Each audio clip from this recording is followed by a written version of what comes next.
Good afternoon, and thank you, and wow, I am so privileged and so honored to be sharing this afternoon with all of you and these incredibly amazing women that are being honored today.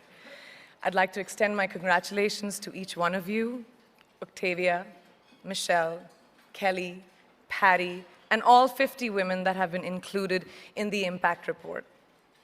Your achievements not just inspire me, but also so many others to work harder, to be better, and to make a dent wherever we can. So I'm very, very proud to be standing alongside of you. So in life, there are moments when you stop and ask yourself, how did I get here? Like, why am I standing here? Well, this is definitely one of those moments for me. And I find myself going back to the beginning, back to my roots. I was born to incredible parents, amazing parents who served as doctors in the Indian Army. I was the firstborn, and as far back as I can remember, I made my parents very proud and happy 99% of the time. Okay, slight exaggerations of personal achievements are allowed from time to time, don't you think? My brother was born a few years later, and even then, nothing changed for me. We were both given equal opportunities, and I want to emphasize this. I want to really emphasize this for you because I don't think a lot of people might understand that being equal might seem very normal.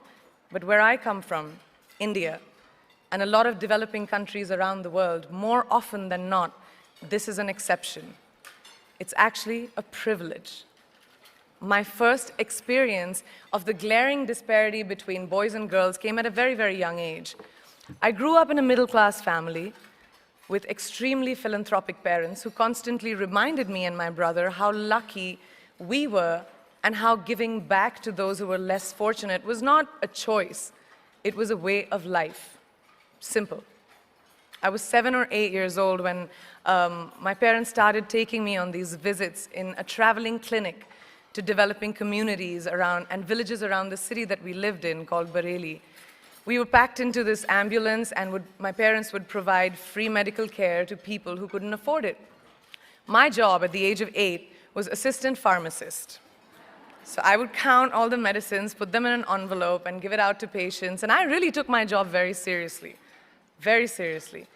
But the more I went on these expeditions, the more I began to notice the simplest things that distinguished a boy from a girl, or a man from a woman. For example, girls were pulled out of school when they hit puberty because they were considered ready for marriage and babies. That's 12 and 13, while boys still enjoyed their childhood. Or basic human rights, such as healthcare, were denied just because they were women. Let's call this whole experience trigger number 1 for me. Fast forward a few years and many, many triggers in between. Like a producer-director, for example, early on in my career, I must have been about 18 or 19, telling me that if I didn't agree to the ridiculous terms or painfully low salary in his movie, that he would just replace me. Because girls are replaceable in the entertainment business. That was a memorable one. Made me decide to make myself irreplaceable. But I think what really moved the needle for me and ultimately led me to create the Priyanka Chopra Foundation for Health and Education and around the same time partner with UNICEF was an encounter with my housekeeper's daughter. About 12 years ago, I came home from set early one day and she was sitting in my library reading a book. And she must have been 8 or 9 years old and I knew she loved reading. So I asked her, I was like, it's a weekday, why aren't you in school? And she said, oh, I don't go to school anymore. So I went and asked her mother, and I said, why isn't she in school? And her mom said that her family couldn't afford to send her and her brothers to school, so they chose the boys. The reason, she would eventually get married, and it would be a waste of money. I was completely blown, and it shook me to my core. Eventually, I decided to cover the cost of her education so that she could continue to learn, because education is a basic human right.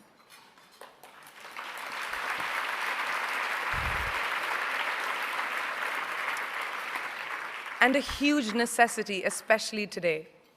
From that point on, I was determined to make a difference in as many children's lives as I could, in whatever big or small way that I could contribute. There's a really, really beautiful quote that I read recently, and I think it's absolutely appropriate to explain what I'm trying to say today. The hand that rocks the cradle, the procreator, the mother of tomorrow, a woman shapes the destiny of civilization. Such is the tragic irony of fate that a beautiful creation such as a girl child is today one of the gravest concerns facing humanity. Girls have the power to change the world.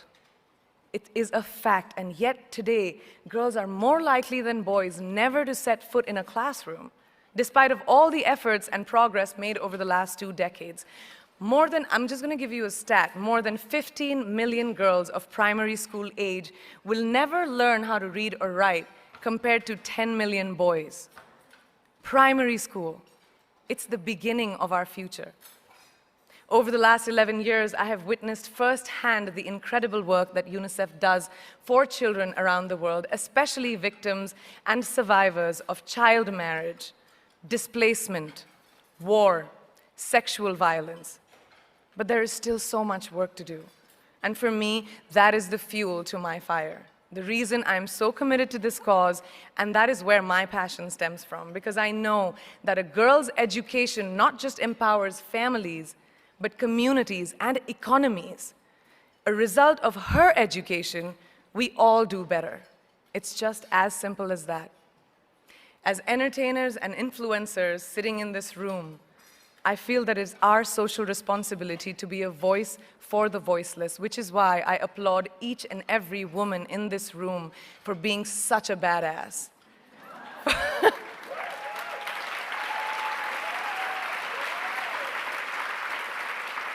For using your platform and your voice to contribute to change, and for ensuring that there is not even one lost generation as long as we are alive.